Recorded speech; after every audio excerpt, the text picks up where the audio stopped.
Wow, ginataang tilapia. Oh, hi! Andiyan pala kayo, mga kaibigan.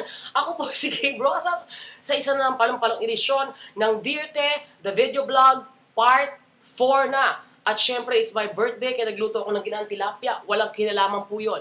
Pero anyway, hindi tayo sa ating kusina. At napansin nyo, natural na natural lang ang beauty ko, mga kaibigan. Wala po akong makeup para sa request sa iba na wag daw akong makeup. So ayan, napaka-natural beauty lang. Dahil birthday ko ngayon, gusto kong pasalamat sa mga bumati sa akin through Twitter, sa blog, at syempre sa Facebook, sa fanpage. Maraming po salamat na tuntua po ako dahil siguro din sa Simple Casey. Kaya dumami lalo ang mga followers ko at dumami lalo ang sumusubaybay dito sa aking vlog. Dahil 150,000 hits na siya. Grabe, sana nga maging TV series ito, show, wapak, pak, pak, pak. Lahat na ng pangarap ko, sana matupad. Thank you, Lord. Anyway, naisipan ko to bago ako umalis. Ang dami po napadala sa akin mga problema.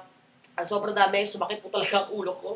At ang una kong problema ang kasagutin ay dito ko kasagutin sa kusina para kay Dear Te, all over. Yon, gano'n. So, ang unang problema ko kasagutin ay galing kay Christine.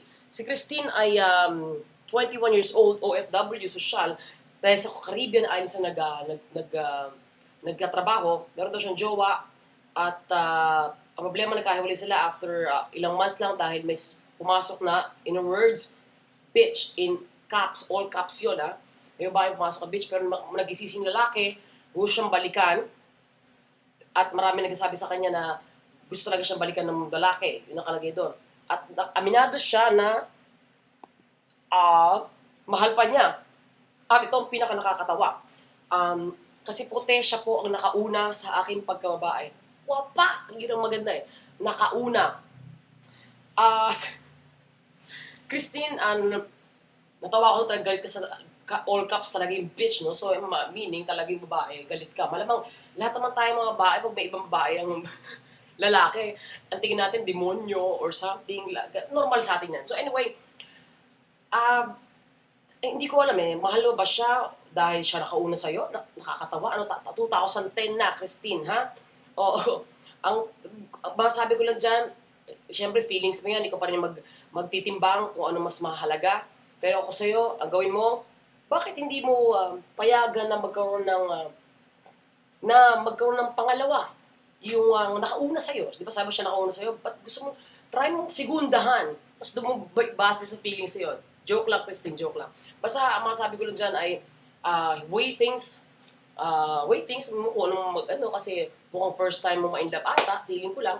So sana, hindi naman to, huwag kang mag-ala. Bata ka pa siguro at red person pa. Maraming makakapangalawa sa'yo, pangatlo, pang-apat, pang-lima, at mga basta all you can. Pwede na yan. Okay, pasensya ka, Christine, dito ako lilipat. Next question. Galing kay Kat. Dumang po yung anak ko. Okay, wala na. Next question, galing kay Kachu. Kachu ba to? Oo. Ayan, Kachu. Dito tayo ngayon sa dining area. Ayan. Ay, baka isipin niyo masama po yung mga itsura ng mga yan. Galing po yan Dubai, ha? Hindi po pang adik yan. Oo, niyan. Shisha lang. Okay, galing kay Kachu. Me and my ex-BF broke up 8 months ago and he left me with another girl. We had a good times though out our 6 years relationship. Then I guess for him, it just faded away just like that. For me, it wasn't so easy to move on, especially when he left me with a handsome son. Oh, may anak kayo.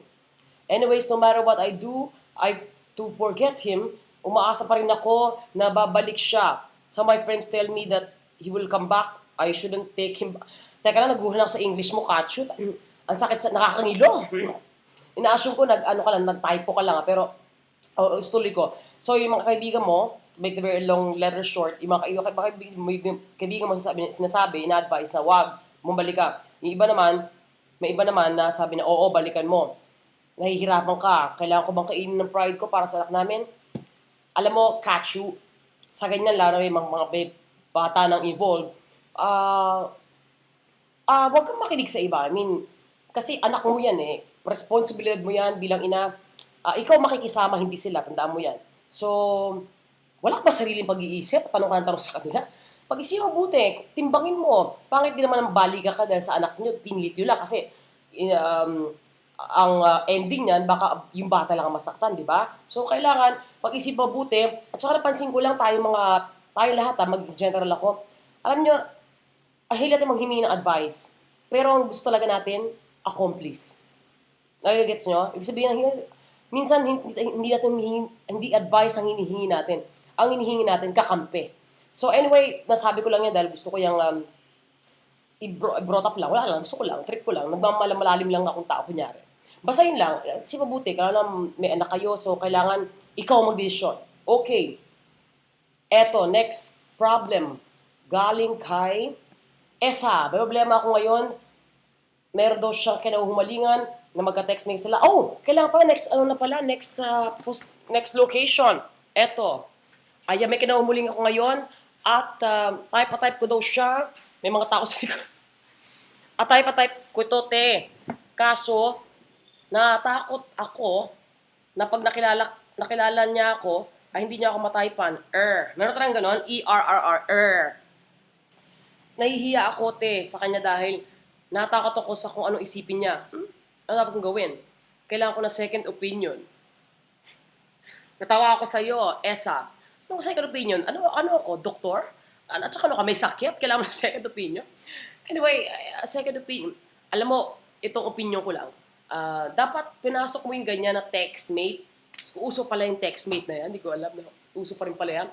Pinasok mo yung sitwasyon textmate. Sana, alam mo yung pinasok mo. Alam mo naman din ang consequences niya, di ba? Kung di ka typan, tagalin mo katotohanan. Move on. Maghanap ibang textmate.